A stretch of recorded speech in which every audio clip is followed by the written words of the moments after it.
The new year arrived in Los Angeles not with celebration but with the acrid scent of smoke. Wildfires, fueled by the Santa Ana winds, tore through the hills and canyons. They left a trail of destruction in their wake. As of January 13, 2025, 4 major fires continued to burn. The Palisades Fire, the largest of the blazes, raged across 23,707 acres. It threatened the affluent neighborhoods of Brentwood. Containment remained a challenge, with firefighters achieving only 11%. The Eaton Fire, though smaller at 14,117 acres, had already left scars on the community of Altadena. The Hearst Fire and Kenneth Fire, while significantly smaller, added to the burden on firefighting resources. They served as a stark reminder of the constant threat during fire season. The fires burned with an intensity rarely seen. They quickly overwhelmed the landscape, leaving residents little time to react. The speed of the flames, driven by the relentless winds, turned neighborhoods into infernos within hours. The sky, usually a bright California blue, was choked with smoke. The air, thick with ash and the smell of burning, was difficult to breathe. The relentless roar of the fire became a terrifying soundtrack to the city's anguish.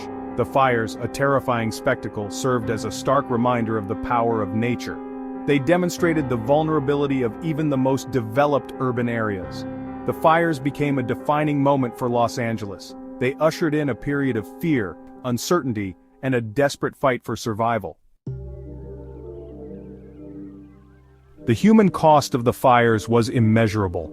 24 souls were lost to the flames. 16 perished in the Eaton Fire, while 8 lost their lives in the Palisades Fire. The numbers, mere statistics, failed to convey the individual tragedies. Each number represented a shattered family, a life extinguished too soon. The investigations into the deaths continued, a grim task made even more challenging by the scale of the disaster. Beyond the human toll, the fires left behind a landscape of devastation. Thousands of structures, homes and businesses were reduced to rubble. The once familiar streets were now unrecognizable, littered with debris and the remnants of lives upended. The fires burned indiscriminately, consuming everything in their path. Luxury homes in Brentwood and modest bungalows in Altadena met the same fate, transformed into smoldering ruins. The economic impact of the fires was profound. Businesses, large and small, were forced to close, leaving countless people without work. The cost of rebuilding, both in terms of infrastructure and lives, was staggering. The fires, a cruel blow to a city already grappling with economic uncertainty, threatened to leave lasting scars on the region's prosperity. As the fires raged, a mass exodus from threatened areas began.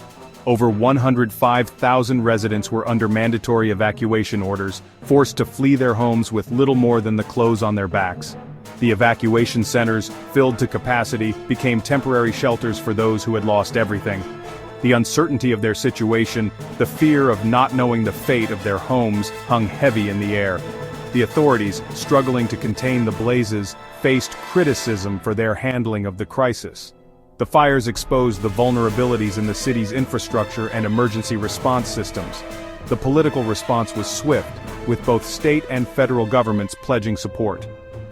Governor Newsom deployed 2,500 National Guard troops to assist with firefighting and relief efforts. President Biden declared a state of emergency, authorizing FEMA to coordinate disaster relief.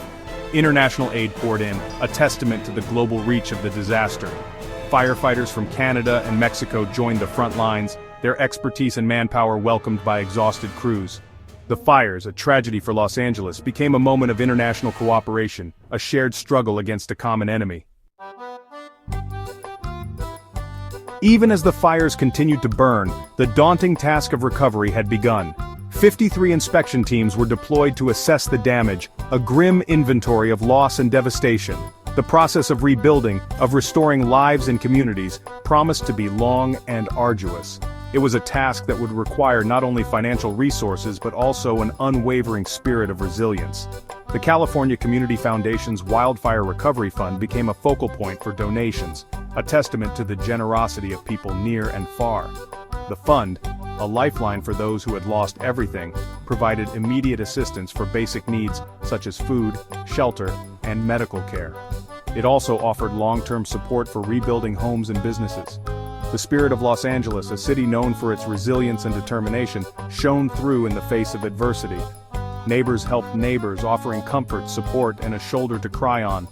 The fires, though devastating, revealed the underlying strength of a community united in its determination to rebuild. The road to recovery would be long and challenging, but Los Angeles, with the support of the nation and the world, would rise from the ashes. The fires, a stark reminder of the power of nature, also served as a testament to the enduring spirit of humanity.